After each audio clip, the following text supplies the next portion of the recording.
بسم اللہ الرحمن الرحیم الحمد للہ والصلاة والسلام علی سیدنا محمد وعلی آلہ واصحابہ اجمعین الحمد للہ والصلاة والسلام علی سیدنا محمد وعلی آلہ واصحابہ اجمعین اما بعد فاعوذ باللہ من الشیطان الرجیم بسم اللہ الرحمن الرحیم وَلَمَنْ صَبَرَ وَغَفَرَ إِنَّ ذَلِكَ لَمِنْ عَزْمِ الْأُمُورِ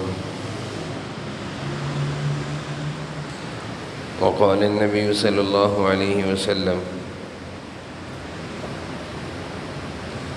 يا بني أن تصبح وتمسي وليس في قلبك غش فافعل وذلك من سنتي أو كما قال عليه الصلاة والسلام اللهم صل على سيدنا ومولانا محمد وعلى آل سيدنا ومولانا محمد وبارك وسلم اللهم صل على سيدنا ومولانا محمد وعلى آل سيدنا ومولانا محمد وبارك وسلم میرے قابل احترام بزرگوں اور عزیز بھائیوں،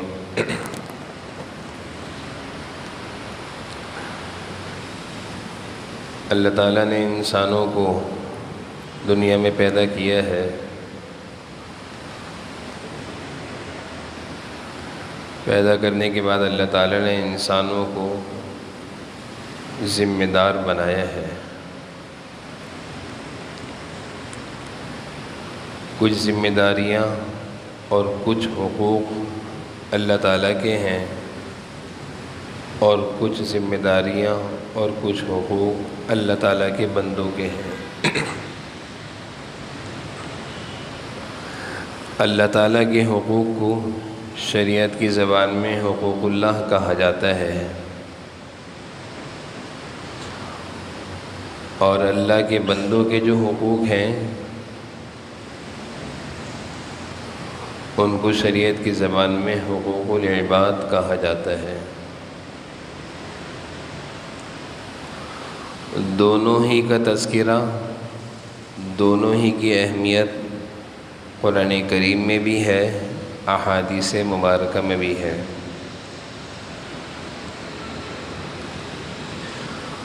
اور انسان کو اللہ تعالیٰ نے دونوں ہی کا ذمہ دار بنایا ہے۔ کوئی یہ چاہے، یہ سمجھے کہ میں اللہ کے حقوق ادا کرتا رہوں اور بندوں کے حقوق ادا کرنے کی ضرورت نہیں، تو اس پر بھی اس کی چھوٹ نہیں، پکڑ ہوگی۔ اور کوئی یہ سمجھے کہ میں بندوں کے حقوق ہی ادا کرتا رہوں، خیر خواہی اور فلاحی کام کرتا رہوں، اور مجھے نماز روزے کی ضرورت نہیں، تو اس پر بھی اس کی چھوٹ نہیں، پکڑ ہوگی۔ تو بندوں کے حقوق بھی ادا کرنے ہیں اور اللہ کے بھی حقوق ادا کرنے ہیں، اسی کو شریعت کہتے ہیں۔ جس بندے کو اس طرح کی زندگی گزارنے آ جائے کہ وہ اللہ کے حقوق بھی پورے کرتا ہو، اللہ کے بندوں کو بھی نہ ستاتا ہو، اللہ کی نافرمانی بھی نہ کرتا ہو، اللہ کے بندوں پر بھی ظلم نہ کرتا ہو، تو یہ کامل ایمان والا بندہ ہے۔ شریعت کی زبان میں اس کو کامل ایمان والا کہیں گے۔ ہماری غلط فہمی سے بسا اوقات ہمارے دل و دماغ میں یہ بات آتی ہے کہ کامل ایمان والا وہ ہے جس کی نماز بڑی اچھی، جس کے روزے، زکوٰۃ، عبادات بہت اچھے ہیں، ہر چیز مکمل ہے، تو ہم کہتے ہیں کہ یہ کامل ایمان والا ہے، جبکہ بندوں کے حقوق میں اس سے کوتاہی ہو رہی ہے، بندوں کے ساتھ وہ ظلم اور ناانصافی کر رہا ہے، اللہ کے بندوں کو اس سے تکلیف پہنچ رہی ہے، وہ اللہ کے بندوں کو ستا رہا ہے، تو ہماری نظر میں تو وہ کامل ایمان والا دکھ رہا ہے، لیکن اللہ اور اس کے رسول کی نظر میں وہ کامل ایمان والا نہیں۔ ایمان کا کمال اور ایک بندے مومن پر جو اللہ کی طرف سے ذمہ داریاں ہیں، تو جہاں اللہ تعالیٰ اپنے حقوق کا تعارف کراتے ہیں اور جہاں اللہ تعالیٰ نے قرآن کریم میں اپنے حقوق میں کوتاہی پر پکڑ اور عذاب کا ذکر فرمایا ہے، وہیں اللہ تعالیٰ اپنے بندوں کے حقوق کا بھی تعارف کرا رہے ہیں اور ان پر کوتاہی کی صورت میں پکڑ اور عذاب کا اللہ نے وہاں پہ بھی ذکر فرمایا ہے۔ بلکہ ہم شریعت کی نظر میں دیکھیں اور شریعت کو ذرا گہری نگاہوں سے دیکھیں، سمجھنے کی نگاہوں سے دیکھیں، عمل کی نگاہوں سے دیکھیں، تو ہمیں اندازہ ہوگا کہ بسا اوقات بعض دفعہ اللہ تعالیٰ اپنے حقوق میں تو کچھ کوتاہی معاف فرما دیتے ہیں، لیکن بندوں کی حقوق کی کوتاہی، ناانصافی اللہ تعالیٰ اس پر پکڑ فرمائیں گے۔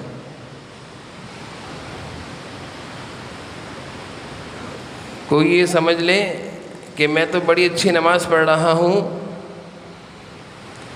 میں تو ہر سال حج اور عمرے کر رہا ہوں،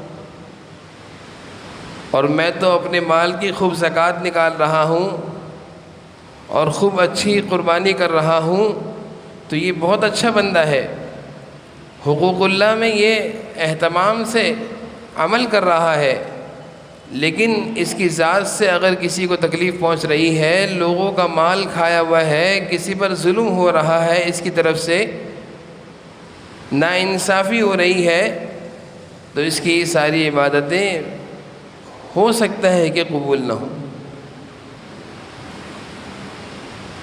کتنے ایسے واقعات اور کتنے ایسے نظارے اور کتنے ایسے لوگوں کی پریشانیاں دکھتی ہیں کہ وہ بتاتے ہیں کہ فلاں ہے، اتنے پیسے مجھ سے لیے ہوئے ہیں، اتنے سال ہو گئے اور دینے کا نام نہیں ہے، اور ویسے ہر سال عمرے پہ جا رہا ہے۔ لوگوں کا حق دبا کر ہم سمجھتے ہیں کہ اللہ کے حقوق ادا کرنے میں ہماری چھوٹ ہو جائے گی، ایسا نہیں ہے۔ میں نے شروع میں عرض کیا کہ اللہ تعالیٰ اپنے حقوق کی کوتاہی میں تو کچھ درگزر کر دیں گے، لیکن بندوں کے حقوق کی کوتاہی پر پکڑ یقینی ہے، اس میں چھوٹ نہیں ہے۔ برسوں کا گنہگار، اللہ کا نافرمان، شراب پی رہا ہے تو اللہ کو ناراض کر رہا ہے، نماز چھوڑ رہا ہے تو اللہ کی نافرمانی کر رہا ہے، روزہ اور زکوٰۃ میں کوتاہی کر رہا ہے تو اللہ کا نافرمان ہے۔ ان ساری نافرمانیوں پر وہ صدقے دل سے اگر ایک دفعہ آنسو بہاتا ہے اور یہ کہتا ہے کہ اللہ میری توبہ، آج کے بعد میں نماز نہیں چھوڑوں گا، آج کے بعد میں کسی بھی برائی کا ارتکاب نہیں کروں گا، تو صدقے دل سے، سچی زبان سے توبہ کرنے کی برکت سے اللہ تعالیٰ فرمائیں گے جاؤ معاف کر دیے۔ لیکن اگر کسی کا مال کھایا ہوا ہے، کسی کو نقصان پہنچا رہا ہے، اپنی ذات سے اذیت دے رہا ہے، اپنی ذات سے تکلیف دے رہا ہے، چاہے وہ بیوی ہو، چاہے وہ والد ہو، چاہے وہ بہن بھائی ہو، چاہے وہ ملازمین ہو، کوئی بھی ہو، اپنی ذات سے تکلیف پہنچا رہا ہے، تو یہ لاکھ اللہ سے معافی مانگے گا، اللہ فرماتے ہیں کہ پہلے اس سے معافی مانگو بھائی، پہلے اس سے معافی مانگو جس کو تم نے ستایا ہے، جس کو تم نے ستایا ہے پہلے اس سے معافی مانگو، پھر ہم معاف کریں گے۔ حقوق العباد کا معاملہ اتنا نازک ہے۔ یہی تو وجہ ہے کہ جناب نبی کریم صلی اللہ علیہ وسلم حدیث میں ارشاد فرما رہے ہیں کہ معمولی سی عبادت گزار خاتون تھی، معمولی سی اس کی عبادت تھی، زیادہ عبادت نہیں تھی، زیادہ اس کے فرائض اور زیادہ نوافل اور سنتوں کا، صدقات کا اہتمام نہیں تھا، فرائض اور واجبات پورا کیا کرتی تھی، لیکن اپنی ذات سے کسی کو تکلیف نہیں دیتی تھی. آپ صلی اللہ علیہ وسلم نے ارشاد فرمایا یہ جنتی ہے. آپ نے فرمایا یہ جنتی ہے. عبادتوں کی کثرت پر جنت کا فیصلہ نہیں فرمایا. معلوم چلے گا آگے کہ کس چیز پر آپ نے جنت کا فیصلہ فرمایا ہے. یہ خاتون اس کی عبادت کا آپ صلی اللہ علیہ وسلم کے سامنے تذکرہ ہوا کہ صرف فرائض اور واجبات کی پابند ہے, اپنی ذات سے کبھی کسی کو تکلیف نہیں دیتی. آپ نے فرمایا یہ جنتی ہے. اور ایک اور خاتون کا تذکرہ کیا آپ صلی اللہ علیہ وسلم کے سامنے کہ بہت عبادت گزار ہے, بہت نوافل اور صدقات اور تہجد کا اہتمام ہے, نفلی روزوں کا اہتمام ہے, لیکن اس سے اس کے پڑوسیوں کو تکلیف پہنچ رہی ہے, اس سے اس کے اپنوں کو, غیروں کو تکلیف پہنچ رہی ہے. آپ نے فرمایا ہی فی النار, یہ تو جہنمی ہے. اس حدیث میں آپ صلی اللہ علیہ وسلم نے حقوق اللہ اور حقوق العباد کے بارے میں ایک ضابطہ بیان کر دیا کہ بھئی زیادہ عبادتوں کی معاملہ اللہ کے ہاں آسان نہیں ہوگا. معاملہ اللہ کے ہاں آسان یہ ہوگا کہ عبادتیں بھی ہوں اور کسی کو تم سے تکلیف بھی نہ پہنچی ہو.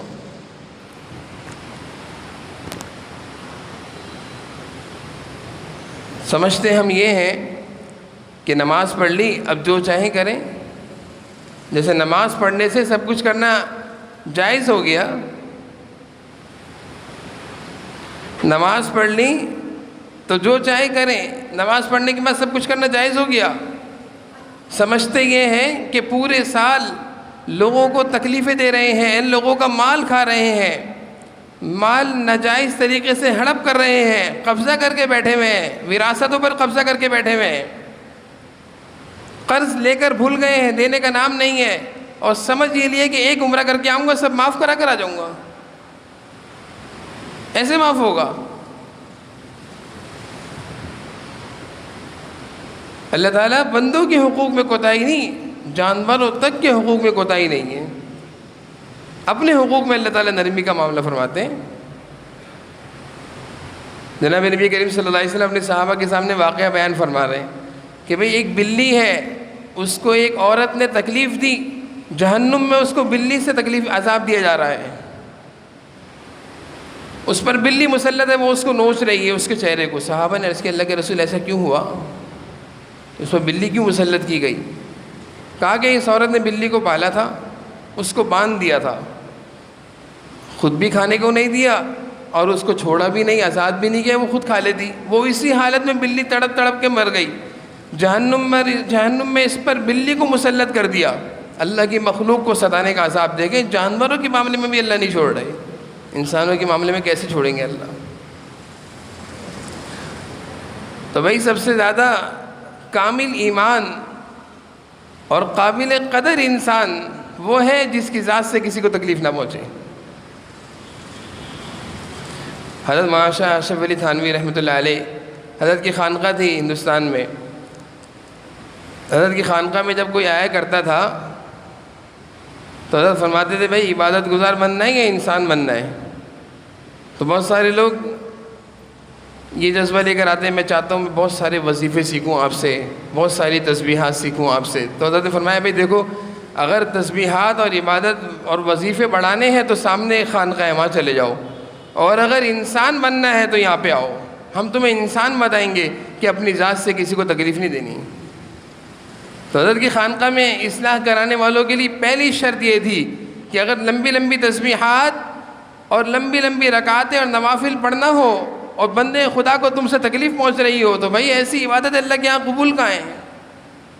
تو حضرت اسی کی اصلاح کیا کرتے تھے کہ انسان ایسے بنو کہ کسی کو تمہاری ذات سے تکلیف نہ پہنچ رہی ہو. اس کو ہم گناہ ہی نہیں سمجھتے, یعنی ہماری نظر میں یہ گناہ ہی نہیں ہے, جبکہ اللہ اور اس کے رسول کی نظر میں یہ سخت گناہ ہے. بیت اللہ شریف کا حضور صلی اللہ علیہ وسلم طواف فرما رہے ہیں. طواف کے دوران رک کر کہتے ہیں اے بیت اللہ تو بڑی عظمت والا ہے, اللہ کا گھر ہے, بیت اللہ ہے, تیری عظمت ہر چیز سے بڑھ کر ہے, لیکن بندے مومن کے دل کی عظمت, اس کا احترام تجھ سے بھی بڑھ کر ہے. کہ اگر کوئی اپنی زبان سے کسی بندے مومن کے دل کو زخمی کرتا ہے, اپنے بولوں سے, اپنے طنز اور تانوں سے, اپنی بد کلامی سے, تو یہ بیت اللہ کو ڈھانے کے برابر گناہ کر رہا ہے. اتنا بڑا گناہ ہے. اور ایک حدیث میں آپ نے فرمایا سود سے بڑھ کر گناہ ہے کہ کسی بندے مومن کو تکلیف پہنچانا، اس کو بے عزت کرنا، اس کو بے آبرو کرنا، اس کو معاشرے میں بدنام کرنا، اس کو گناہ ہی نہیں سمجھتے. آپ نے فرمایا سود سے بڑھ کر گناہ ہے. وعیدیں ہیں، سخت وعیدیں ہیں. اللہ کے گزشتہ امتوں کے بارے میں آتا ہے ایک بخاری شریف میں واقعہ کہ دو دوست تھے آپس میں، ایک نیک تھا اور ایک گنہگار تھا. نیک دوست گنہگار کو سمجھاتا سمجھاتا تھک کر کہنے لگا کب تو میری بات مانے گا، کیوں نہیں میری بات مانتا، میں تجھے کہتا ہوں گناہ چھوڑ دے تو چھوڑتا نہیں ہے. تو وہ گنہگار اس سے کہنے لگا کیا اللہ نے تجھے مجھ پر مسلط کیا ہوا ہے، نگران بنایا ہے؟ کیا اللہ نے تجھ کو مجھ پر نگران بنایا ہے جو تو میری اتنی سخت نگرانی کر رہا ہے، اور میں گناہ نہیں چھوڑ رہا تو مجھ پر ڈانٹ رہا ہے، جا نہیں چھوڑتا گناہ. تو وہ نیک دوست جو تھا اس کا، وہ کہنے لگا اگر ایسا ہے تو پھر تو اللہ تعالیٰ تیری مغفرت بھی نہیں کریں گے اور اللہ تعالیٰ تجھے جنت میں بھی داخل نہیں کریں گے. اگر ایسا ہے پھر تو اللہ تعالیٰ تیری مغفرت بھی نہیں کریں گے، تجھے جنت میں بھی داخل نہیں کریں گے. اللہ تعالیٰ نے فرشتوں کو حکم دیا کہ دونوں کی روح قبض کر کے میرے پاس سامنے حاضر کرو. دونوں کی روح قبض کری. اس نے ایک بندے سے اللہ نے پوچھا تو نے ایسا کیوں کہا؟ یہ میرا گنہگار بندہ تھا، یہ میرا نافرمان تھا، میری گناہوں کا میری نافرمانی کر رہا تھا، تجھے کیا حق بنتا ہے اس کو عار دلانا، اس کو حقیر سمجھنا، اس کو رسوا سمجھنا، اس کو ذلیل کرنا؟ تجھے کیا حق بنتا ہے؟ اور تیرا حق اب میرے اوپر چلے گا، تیرا فیصلہ مجھ پر چلے گا کہ میں جنت میں تیرے اسے پوچھ کے داخل کروں گا. پھر اللہ نے حکم دیا اس گنہگار بندے کے بارے میں کہ جاؤ میری رحمت سے اس کو جنت میں داخل کرو، اور اس نیک دیندار بندے کے بارے میں اللہ نے حکم دیا اس کو جہنم میں داخل کر دو، جہنم میں پھینک دو.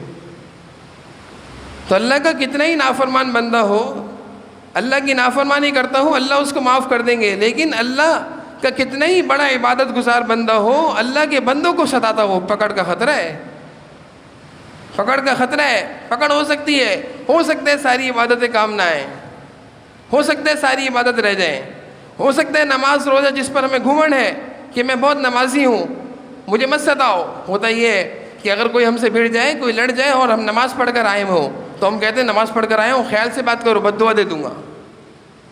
یعنی اپنی نمازوں پر اتنا گھمنڈ، اور مخلوق خدا کو جب ہم سے تکلیف پہنچ رہی اس کا ڈر بھی نہیں، اس کا خیال بھی نہیں.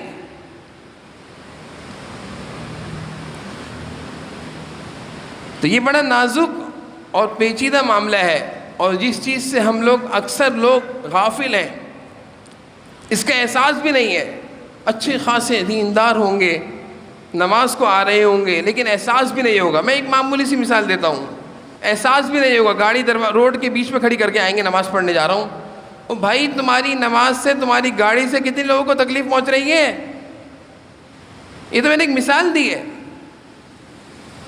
تمہارا غلط رویہ جو تم نماز پڑھ کر نکل کر جا رہے ہو، لوگوں سے بدتمیزی سے بد کلامی سے بات کر رہے ہو، کون نماز پڑھنے آئے گا اس رویے کو دیکھ کر کہ نمازی ایسے بدتمیز ہوتے ہیں؟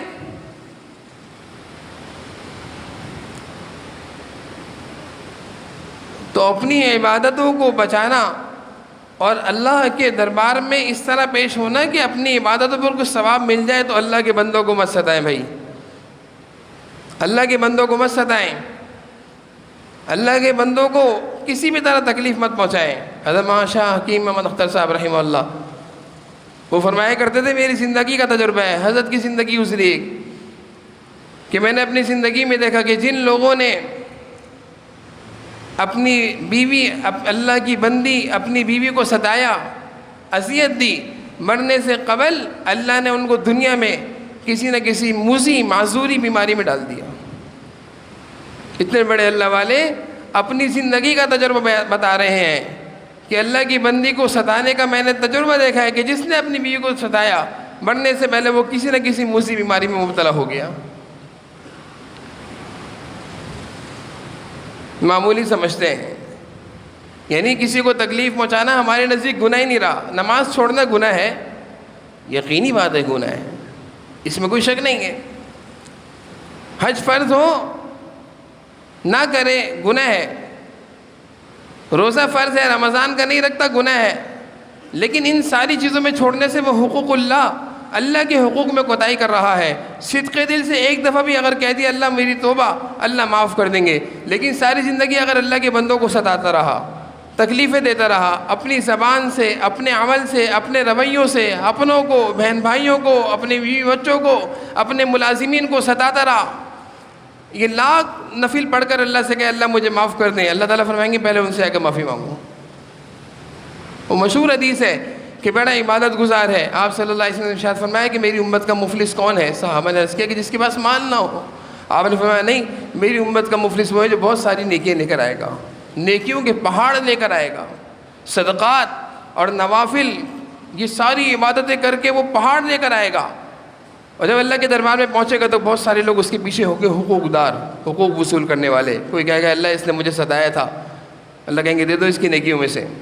کوئی کہے گا اللہ اس نے مجھ پر ظلم کیا تھا، اللہ کہیں گے دے دو اس کی نیکیوں میں سے۔ دیتے دیتے اس کے پاس کچھ نہیں بچے گا، وہ خالی ہو جائے گا۔ مفلس جس کے پاس کچھ نہیں ہوتا، آپ صلی اللہ علیہ وسلم فرما رہے ہیں یہ میری امت کا مفلس ہے کہ بہت ساری نیکیاں لے کر آیا تھا اللہ کے پاس، بہت سارے فلاحی کام کیے تھے، بہت ساری مخلوق، اللہ کی مخلوق کو نفع پہنچایا تھا، لیکن اذیتیں اور تکالیف دینے کی وجہ سے ساری نیکیاں اس سے لے لی جائیں گی اور حقداروں کو دے دی جائیں گی جن کو اس نے ستایا تھا، جن کا حق مارا تھا۔ تو یہ معاملہ بڑا نازک ہے، حقوق اللہ اور حقوق العباد۔ حقوق اللہ کے بھی ہم ذمہ دار ہیں، حقوق العباد کے بھی ہم ذمہ دار ہیں۔ جتنی پکڑ حقوق اللہ میں ہوگی اس سے زیادہ پکڑ حقوق العباد میں ہو سکتی ہے، اور میں نے جیسے حدیث ذکر کری ان سے معلوم چلتا ہے کہ حقوق اللہ کی موجودگی میں بھی پکڑ ہو رہی ہے حقوق العباد کی کوتاہی کی وجہ سے کہ اللہ کے بندوں کو ستاتا تھا۔ تو کامل ایمان اور کامل ایمان والا بندہ وہ ہے جس کی ذات سے اللہ کے بندوں کو بھی تکلیف نہ پہنچے اور جو اللہ کی عبادتوں میں بھی کوتاہی نہ کرے، اللہ کو بھی ناراض نہ کرے۔ اللہ تعالی ہم سب کو جو کچھ کہا سنا اس پر عمل کی توفیق نصیب فرمائے۔ وآخر دعوانا الحمدللہ۔